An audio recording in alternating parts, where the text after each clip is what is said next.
All right, breaking news on this Tuesday, 7 p.m. Eastern. President Joe Biden is back at the White House tonight.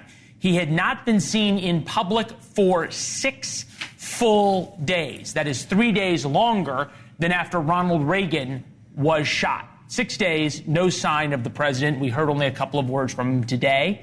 He'll speak to the nation tomorrow night at 8 o'clock Eastern. It's going to be his second primetime Oval Office address in as many weeks, and his 4th since taking office. Tomorrow, special edition of On Balance, we're going to preview the president's address, whether he will rise to meet the moment. And what do you say when you're walking away? We'll ask Biden's close friend, former Alabama Senator Doug Jones, about that. But we have a lot of news that is happening tonight, including breaking news from the Kamala Harris rally in Milwaukee. And we welcome you to the fairest show on television. And first tonight, what Democrats seem to talk about now every moment, toppling Trump. Despite what Republicans may think, and certainly what they said going out of the convention, Donald Trump is a fundamentally flawed candidate, and he is extraordinarily beatable. That said, Democrats appear absolutely unwilling to pay the political price to beat him. Kamala Harris is now the presumptive Democratic nominee. 48 hours, she shirred it up. She believes, and she tells you all the time, that Donald Trump is an existential threat to America. The entire experiment ends if Trump is elected. Her entire party agrees. And that's why she talks about Trump over and over and over again during her rallies, including that one today in Milwaukee. Donald Trump ran a for-profit college that scammed students. Trump was found liable for committing sexual abuse. Donald Trump was just found guilty of fraud on 34 counts. So Donald Trump is relying on support from billionaires and big corporations. But Donald Trump wants to take our country backward. Do we want to live in a country of freedom, compassion, and rule of law?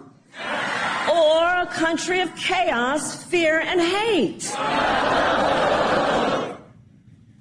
All right. So we know that is her new stump speech because she's reading it off a teleprompter. Sounded exactly what she said yesterday. So given all the talk about how big of a threat Trump poses, Democrats could do an awful lot more to ensure he never retakes the White House. They are unwilling to do so. So Harris could effectively put the presidency away tomorrow by announcing Liz Cheney or Nikki Haley as her running mate. She could offer a cabinet position to Mitt Romney or New Hampshire Governor Chris Sununu. She could push the White House to make concessions to Republicans and secure a deal on the border. She could offer to debate Trump on Fox News, prove that she's not scared. She could hold a press conference and answer to so many claims and legitimately fair questions that she withheld concerns over Biden's age. All of those things would show that Democrats are serious about stopping Trump, especially something like Liz Cheney or Nikki Haley. They say he is a deranged man that would overthrow democracy. So if democracy is at risk, then Democrats should be willing to do whatever they can to save it. But obviously they won't. Here's the conclusion. They want to underpay for the presidency. They don't want to compromise. They don't want to reach across the aisle, which suggests, maybe even proves, the whole threat to democracy line is just that, a line. George Will kicks us off tonight, NewsNation senior contributor, Pulitzer Prize-winning columnist. Welcome back to the set, sir. Thank you. What do you make of Democrats underpaying for the presidency here? They've doubled down on mistakes. The biggest mistake they made was to hide from the voters the facts about Joe Biden. Then, when they could no longer be hidden after the June 27th debate, they've doubled down now on his biggest mistake, which was Kamala Harris. In the preceding hour, Leland, NewsNation ran a banner at the end of at the bottom of the screen, says, Harris vows to earn Democratic nomination. Earn?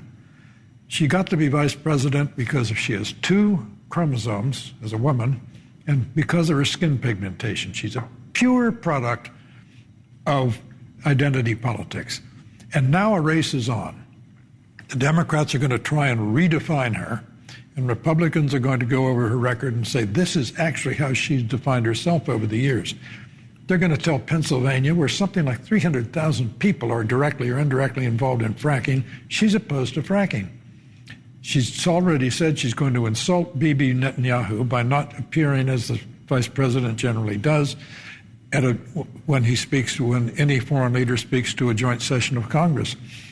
She has hitherto said she wants to pack the Supreme Court, thereby really ending it as an independent staple of the rule of law. This is going to be a very, very eager dash to define Harris, and I'm afraid for her, she's already defined herself.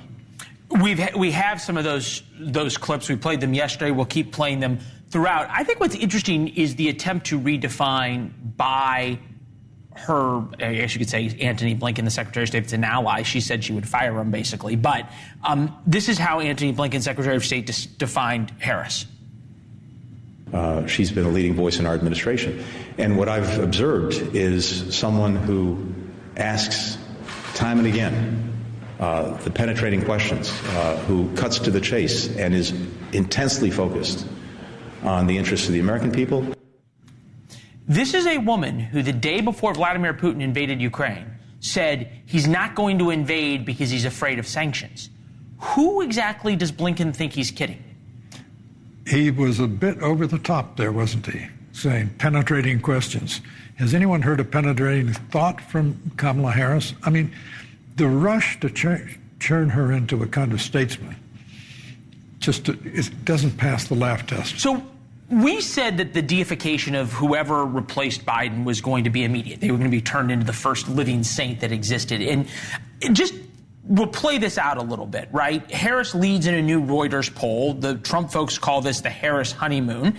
But right now, she's 44, 42. They took it overnight, essentially. It's an online poll. So it still is to say that who knows how solid these numbers are. But we just play this out, right? Next is the DNC. Harris still has the afterglow.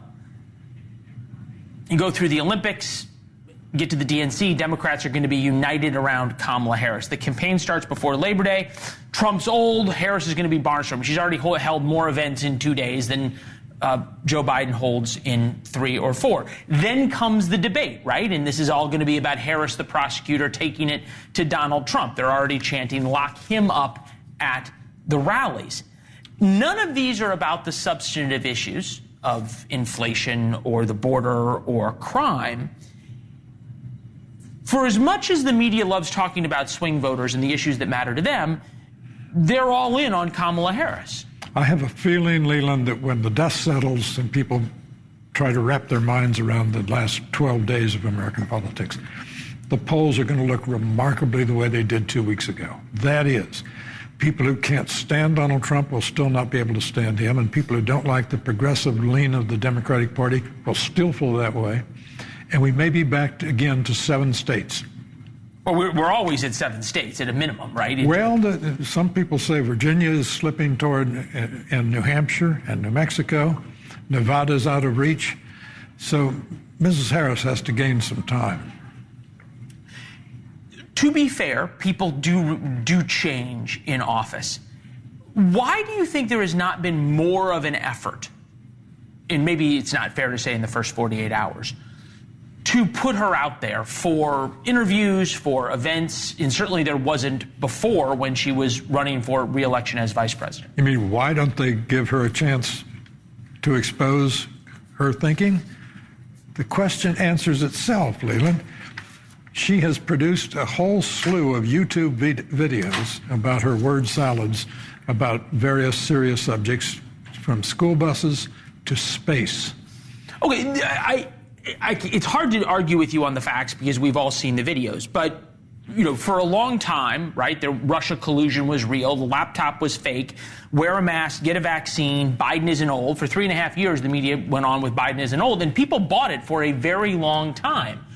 Why can they not turn Kamala Harris into a statesman in 2 or 3 months? Well, you just used the word vaccine. She's the one who said, if Donald Trump recommends we take a vaccine, I won't take it. Now, the one unambiguous success of the Trump administration was Operation Warp Speed that produced a vaccine. It took us 4 years to identify and develop medicines against AIDS. It took us about 6 weeks with with the big pharma, which we all love to hate, except when they're doing wonderful things, did a wonderful thing in producing this. She is a San Francisco Democrat, Leland. She has one parent at Berkeley, another parent working in Palo Alto. It's a caricature. Okay, so we started off by saying if she picked a Nikki Haley or a Liz Cheney or a Mitt Romney, that would say to America, I'm different, right? That would completely change the conversation. Here's right now who she is vetting. New York Governor Roy Cooper, Josh Shapiro, Senator Mark Kelly of Arizona. Whitmer has said no, Governor of Michigan. On here is Minnesota Governor Tim Walz. That seems like a long shot. Do any of those fit the bill of a game-changing pick? It's really hard to have a game-changing vice presidential nominee because people don't vote for this person down the ticket. The fact is, her path to 270 electoral votes, which is very narrow, really runs through the state of Pennsylvania. And if she picks Josh Shapiro, the freshman governor of Pennsylvania, that will be why. Well, that will be why, and also it would be the first Jewish vice president, which is interesting considering she's skipping Netanyahu's speech tomorrow. Mr. Will, thank you, sir. Good to see you. Good to see you as always. This is in England. We don't coronate kings and queens in America. So why Queen Kamala faces now a revolt inside her own party, and it is a revolt. Plus, a new report in the Wall Street Journal says Harris will dump Biden's national security team. Why that should terrify Israel supporters.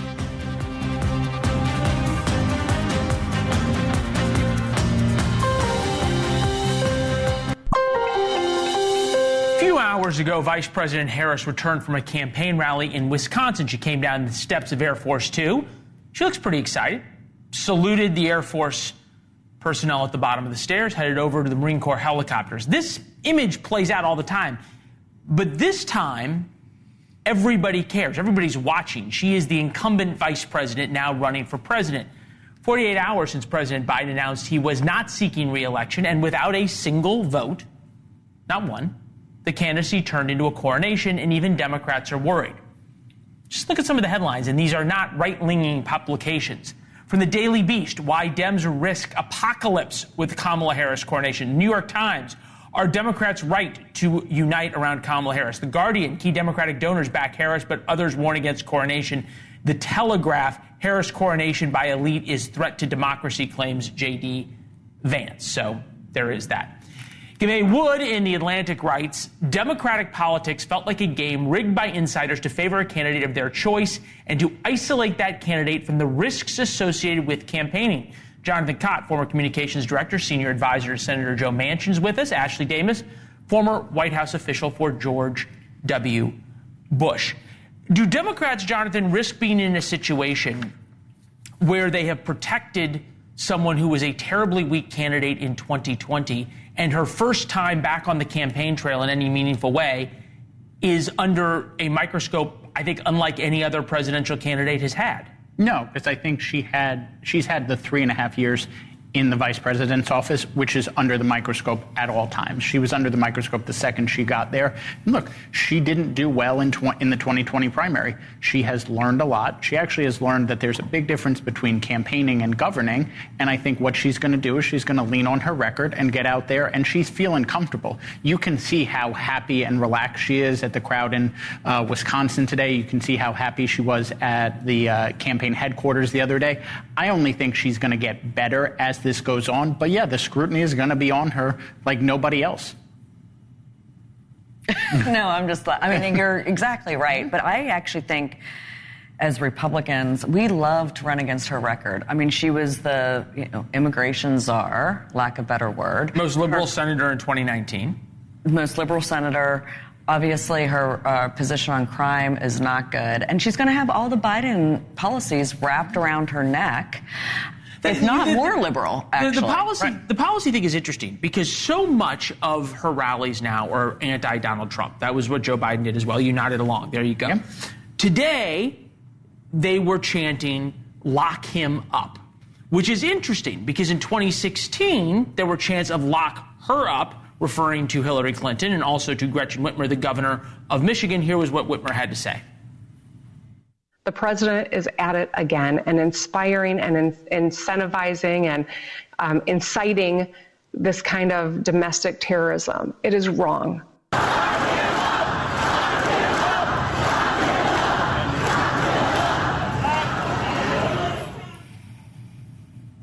I have no problem with that. I am not... Wait, hold on. 10 days after somebody tried to shoot him, you have no problem with that? I think the rhetoric in the country alone should come down. I don't think Democrats chanting "lock him up" is anywhere close to the insanity that Donald Trump has spewed. I was in the Capitol the day he incited an insurrection. He had a chance to change his tone and, calm the country. He chose not to do that. The stuff he has said... I thought his RNC speech was Have you seen his truce since then? The first 35 minutes. Let's be honest. The first 35 minutes were very good. The next 60 minutes sort of put you to sleep. Okay, I was there for it.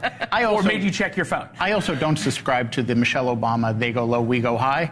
If we're in a knife fight, bring a gun. I'm sick and tired of Democrats not playing by the same rules. I want to win. And if that's what it takes and the crowd gets fired up, go for it. He's also a convicted felon. I do. So here's how my whole take on this is. Let her have her time right now. Yeah. Obviously, she's going to have to defend her policy, not only her policies, yes, which are much left than what Joe Biden's are, 100%. And she's going to have to defend Joe Biden's policies. Yep. So she's got the worst of both worlds. Right. She's got to run on their record. But also, we were both at the convention, and the energy on the Republican Party, which I have not seen since pre-2016. There's two things. One, after the assassination attempt, there were Republican senators that were doing other things and weren't going to show up, and then there was also Republican governors that I know about both. All of them wanted to show up to show their support. We haven't had that unitedness, lack of better word. What are Democrats going to do, right? Okay, the enthusiasm is meaningful. I've been getting emails from Democrats who are now actually excited for the first time in 3 years. Jonathan's nodding along. $100 million. They don't, maybe. That's committed, not paid. That only works, right, if you can translate that into something. Yes. Is being against Donald Trump was enough in 2020? That's not going to be enough this time because there is something on the other side, which is the Biden-Harris record that needs that people don't like. Right, and I think what she's going to have to do is she's going to have to remind voters what the Donald Trump years were like, because a lot of us who don't follow politics every minute of every day like we do have forgotten because he's been off the stage for like 3.5 years. But she's going to have to put out what her next 4 years in the White House would look like. It can't be just an extension. But can it be my next 4 years are more of Joe Biden? Because that's not what people like right now. That's up to her. She's now the candidate. She's the number one. She has to set what her agenda is going to be for 4 years, and it may differ from Joe Biden, and she may come out and say, look, we disagreed on that, but here's where I'm going to take the country, and that's the vision she's got to show voters. We don't disagree on a lot, but I would actually say that if people want to look back at what happened during the Trump years, lower taxes, better economy, shut border, or better border, and no, there's not 5 wars happening around the world. And people should want it. Okay, and inflation, jobs have something to do with that. You know West Virginia well. It's not far from Pennsylvania. Nope. Where, as George Will noted, Kamala Harris said she would ban fracking. Yep. Here's the soundbite. There's no question I'm in favor of banning fracking. So, yeah, and starting with what we can do on day one around public lands, right? And then there has to be legislation. But yes, and this is something I've taken on in California. I have a history of working on this issue. So would you ban offshore drilling? Yes. And I've, again, worked on that. Okay, ban fracking, ban offshore drilling, flirted with defund the police and congratulated those who did. Doesn't think illegal immigration should actually be illegal. That doesn't work well in Western Pennsylvania. Sure, but she will also get to run on the fact that under the Biden-Harris administration, we're producing more energy than we ever have, including more than the Trump. crime is down after the highest violent crime rate of any year, Donald Trump's last year in office. She can run on that. And she has a different energy policy. But I'd also point out, my boss drafted and they signed the largest investment in green energy in our country's history. So she's got a wide record to run on the energy side. And look, the border is a tough issue. It is definitely a tough issue, but I think what she'll say is, look, we tried to work on the border, and when we had the toughest bipartisan deal... that's the thing. Right. Trump said no. You get the last word, but there's... No, I was just going to say, she is never going to play in Western Pennsylvania, but she will play in the counties outside of Philadelphia because she's a woman. And suburban women, the women vote is going to be huge. The question is, can she articulate it in an interview in other places where she hasn't lately? All right, thank you both. Appreciate it. Republicans got all excited. We were there over J.D. Vance. Why some are now having buyer's remorse.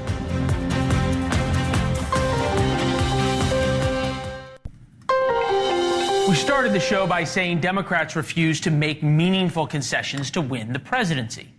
Same logic applies to Republicans. We said this last weekend.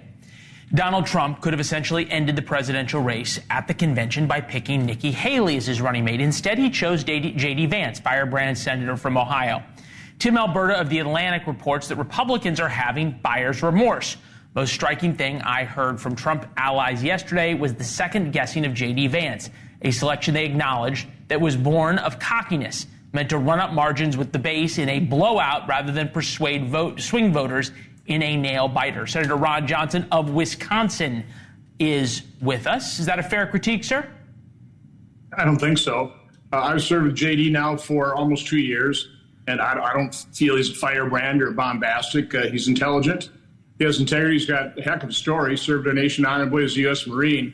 And although he doesn't talk all the time in the conference, so when he does say something, he's adding to the conversation. He's adding intelligent input. So that's what I know of J.D. Vance. Obviously, the chemistry with President Trump was excellent as well, and that's important, too. We've now seen J.D. Vance on a national stage, and obviously Hillbilly Elegy, the bestseller that he wrote, was interesting and became sort of a matter of cocktail conversation on the East and West Coast to understand Trump voters. But a lot of America doesn't know him. They're getting introduced to him now. There was the speech you and I were both at the RNC, and now he's been on the stump a couple of times by himself. We'll take a listen to some of his moments. Democrats say that it is racist to believe, well, they say it's racist to do anything. I had a Diet Mountain Dew yesterday and one today. I'm sure they're going to call that racist. And hell, a lot of you are my family, actually. We're probably, if you count fourth and fifth cousins, half of you are probably related to me in this room. Anyway, I'm going to talk about donuts all day. You can tell what I skipped lunch, so my mind's on donuts here. I'm from Breathitt County, Kentucky, where a woman isn't fully dressed without her guns. I mostly write my own stuff. I'm not going off a teleprompter right now. You can probably tell that. If I totally screw it up, it's too late. No takebacks, right? Fundamentally, you're going to agree, hopefully, since you're here, you're going to agree, hopefully, with most of what President Trump and I want to do. Where can I get a good fried bologna sandwich right now? So I just At one point, Fox News cut away from his remarks. Is he ready for prime time? Well, again, first of all, you start out saying he's a firebrand, implying he's bombastic. That seems like a pretty measured approach. He's got a sense of humor. He's engaging. I think that'll appeal to an awful lot of voters, particularly here in Wisconsin. We just want decent people, friendly people, people who believe something that whether you agree or disagree with them, you generally believe that that's what they think. They're not just pounding sand. That's who JD is. So again, I personally found that pretty appealing the way he was presenting himself. Well, firebrand in terms of his views, I think we can all agree some of the things he said on abortion and marriage and others appeal to a certain demographic. I'll leave it at that. Certainly what he said about the 2020 election and other places, not centrist. We can agree on that. I guess my point there, sir, was the delivery of those lines. If we made a mashup, we could make an equally sort of unflattering mashup of Kamala Harris. And I'm wondering if, given now that Kamala Harris is at the top of the ticket, if picking J.D. Vance wasn't an enormous missed opportunity. A Glenn Youngkin, a Doug Burgum, a Nikki Haley, somebody to appeal to the center now that Democrats have an enormous amount of wind in their sails. I'm just not agreeing with your assessment here. I didn't hear any word sales coming out of J.D. He was just trying to be personable there. But the extreme position on abortion is held by Vice President Kamala Harris. She wants unrestricted abortion up to the moment of birth. What Republicans are saying is let we, the people, decide in each state at what point is it our responsibility to protect life inside the womb. That's where most Americans really are. It's not reported that way in the mainstream media. Republicans are more where the American people are. Democrats have the extreme position on abortion. If the media would report it honestly, I think Americans would be aghast. Really Democrats' position on abortion. I think you make a great point. The framing of the abortion issue is one which favors right now certainly the Democrats. Senator Johnson, good to see you, sir. Thank you. Have a good evening. Yes, sir. First wrote about Republican buyers' remorse over J.D. Vance in War Notes. That's our daily free email newsletter. Comes out at 4 p.m. every day. Go to warnotes.com to subscribe for free. You can also connect with us at Leland Vittert on social media, Instagram, and that thing they used to call Twitter. We've heard from a lot of you about our coverage of the RNC last week. Adam wrote on Sunday, as I watched your broadcast tonight, I thought that everyone reporting on NewsNation is not a party favorite, but you sure seem a lot like a Trumper. Give me a break. Which is interesting, Adam, because I think, got to double check this, but I am the only journalist to have lost their job for standing up against Trump and his false claims about the 2020 election. So I don't know what to tell you. Darcy wrote on X, I absolutely love your show and the news channel, unbiased coverage, regardless of what the people being interviewed are, what true journalism should be. Thank you for restoring my faith in reporters and your job. So Darcy, thank you. Please tell your friends about us. Tricia wrote to War Notes after our show on Friday, Leland, the John Rich interview at the RNC showed a perspective on culture and politics we don't see anywhere else on TV. Your ability to bring out authentic voices and maintain a balanced, respectful dialogue is rare, and it matters. Keep it up. We love having John Rich on. He is an American treasure. And that's not just because I love his music. I thought they were going to put the picture of him and I having a beer together. It's one of my favorite pictures. Agree or disagree with his politics, and you picked up on this. Rich showed us how politics is downstream of culture. Nikki wrote to War Notes, no disrespect, but I long for some good old boring. It's exhausting being glued to the news 24/7. Nikki, yes, having worked both weekends now because of the events of the past 2 weeks, boring would be great. Sadly, the last boring news cycle was the weekend before Donald Trump came down the golden escalator back in 2015. That said, last weekend Trump got shot. This weekend Biden dropped out. We are running out of crazy things to happen. Let's hope. Tomorrow in War Notes, a little bit more about the Secret Service going forward. We just got body cam footage of local officers after counter snipers killed Trump's would-be assassin.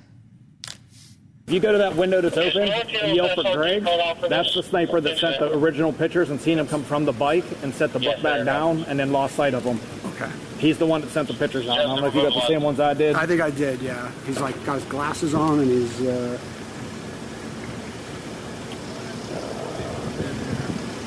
So we had the picture of that. I got that. Okay, and then this is his bike with the stuff. And our sniper seen him walking away from that, I believe. Okay. But he would be right inside that window. He's the one that physically seen this, sent the pictures, and called it out. Okay. It is wild how much we have learned about screw-ups in the Secret Service. The Secret Service director resigned today. The acting director, who was her deputy, showed no signs of being any better. And going forward, they will have to guard the Israeli prime minister this week. Secret Service has an increased travel schedule for Kamala Harris now that she is the nominee. A bigger detail for Donald Trump. J.D. Vance now has Secret Service protection, plus whoever Harris picks as her VP, and travel for all of them through the campaign. Not to mention extra protection possibly for other former presidents. They've got a lot to do. Are they up to it? Thursday at 10 p.m. Eastern, tune in for a NewsNation special report called The Plot to Kill Trump. Brian Hinton hosts live from Pennsylvania near the site of the assassination attempt, the major unanswered questions about what went wrong. If elected, Kamala Harris would be the first U.S. president with a Jewish spouse, why Jewish Americans say that's cold comfort for a woman who flirts with Hamas talking points.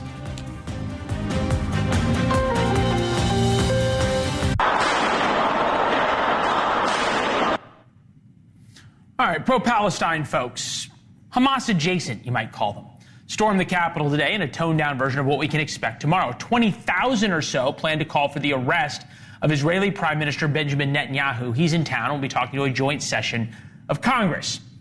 Netanyahu accepted the invitation by House Speaker Mike Johnson, not the president.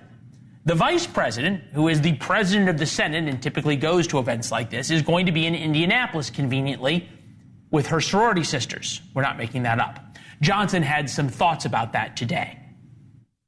It has never been more important than it is right now for us to stand with our closest ally in the Middle East and our traditional partner in all these things. And it is outrageous to me and inexcusable that, as the leader mentioned, that Kamala Harris is boycotting this joint session. Former Assistant to the President for National Security Affairs, former U.S. Ambassador to the United Nations, John Bolton, is with us, otherwise known as the National Security Advisor. Your old boss, Donald Trump, has said, I don't understand how Jewish people can vote for, at the time, Joe Biden. I think he would now say even more so, the same of Kamala Harris. If she skips tomorrow, doesn't that prove him right?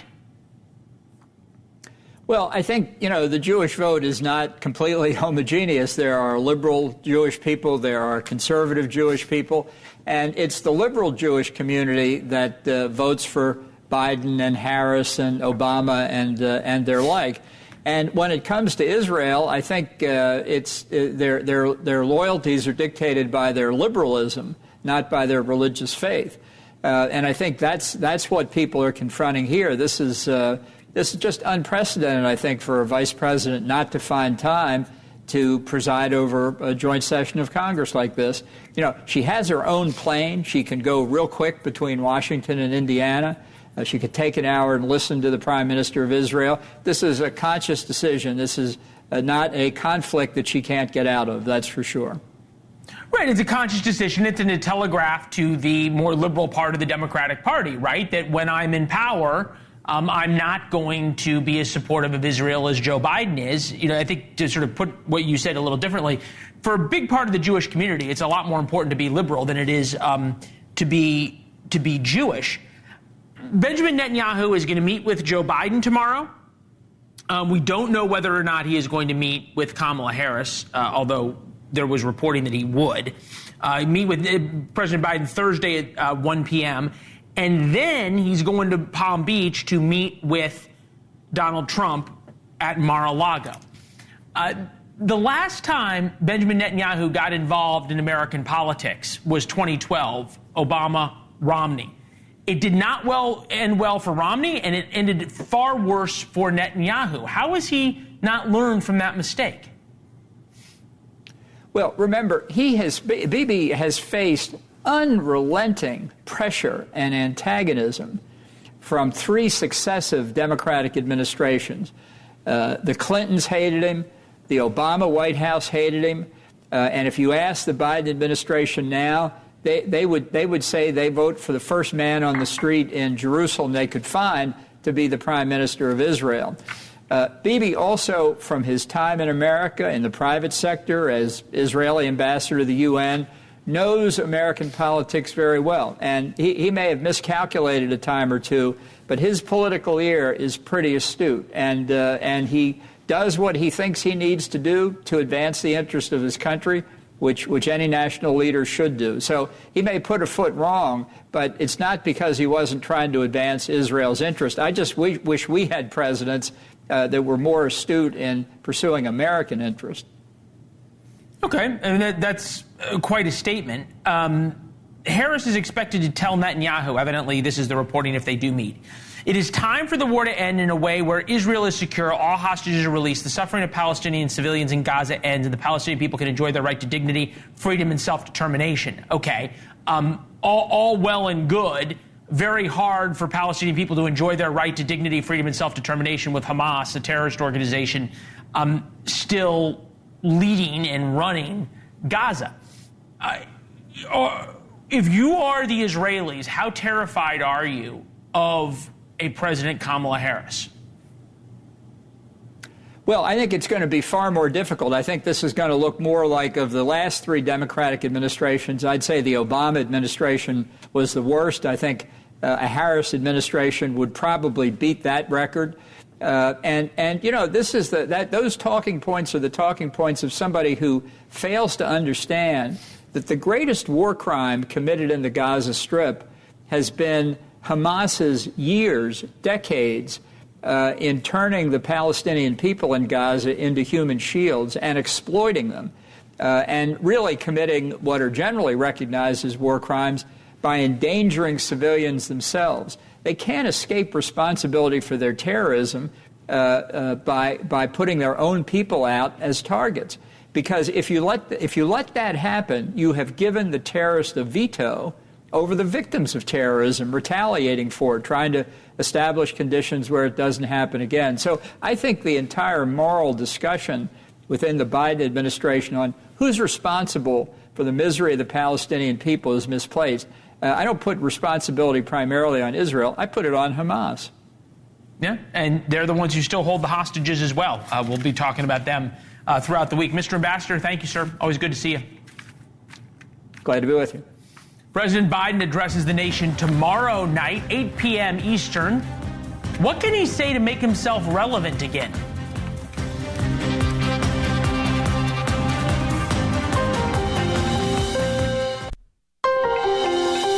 What will your message be tomorrow night?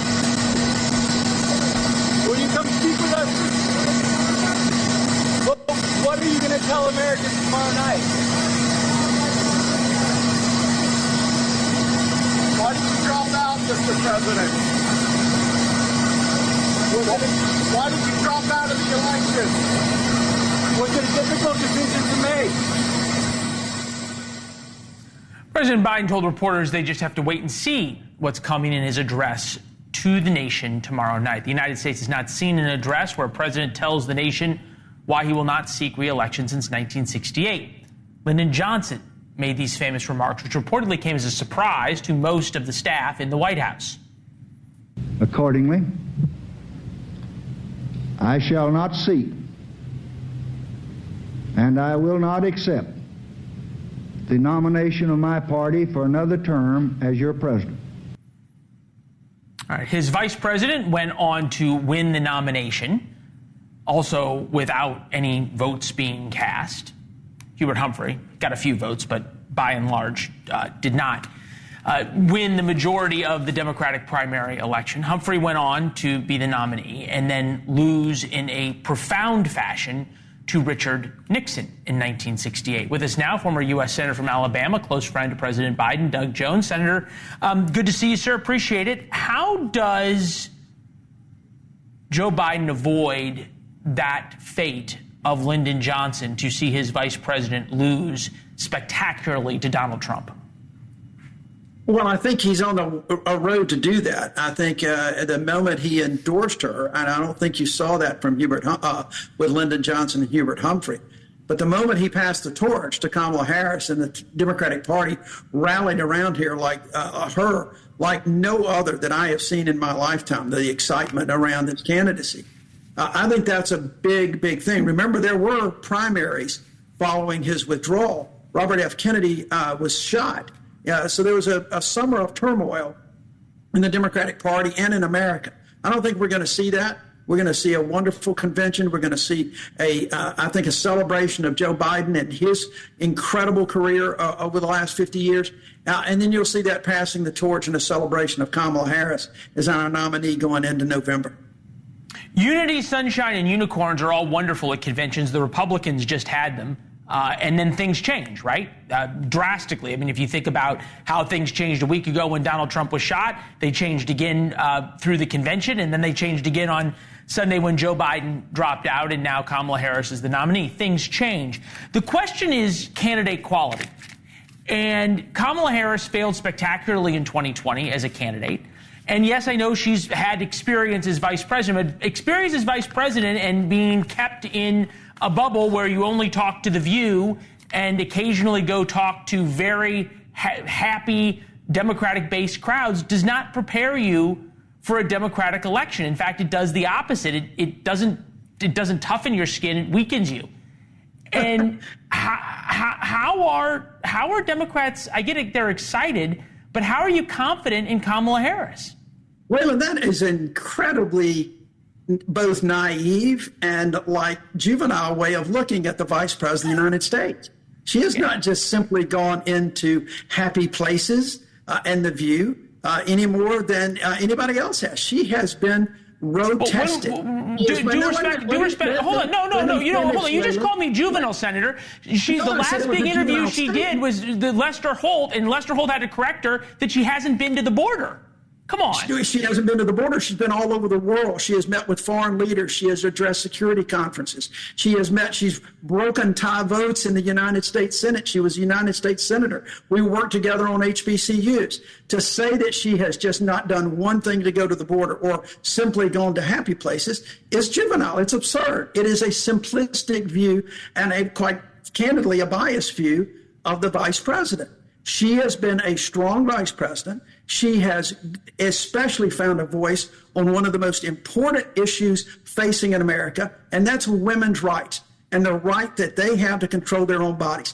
That is an issue of which she has found her voice. She has got a platform. And contrast that with Donald Trump, who brags about putting folks on the Supreme Court that overturned Roe versus Wade, and J.D. Vance, who has consistently said he wants a nationwide ban. So I think she is going to be able to hold her own as a former prosecutor, as a former senator, and a United States attorney, whether she gets on The View or not. All right. I will give you unquestionably that on the issue of women's rights, she has excelled in terms of how she has brought that and the way she has rallied Democrats around it. Senator, always welcome to have you on set. We got to run to the top of the hour, but thank you, sir. Thank you. All right. Live coverage tomorrow, President Biden's Oval Office address, 7 p.m. Eastern, right here on NewsNation. How does he avoid becoming Lyndon Baines Johnson all over again? We'll be there for the president. Here's Chris.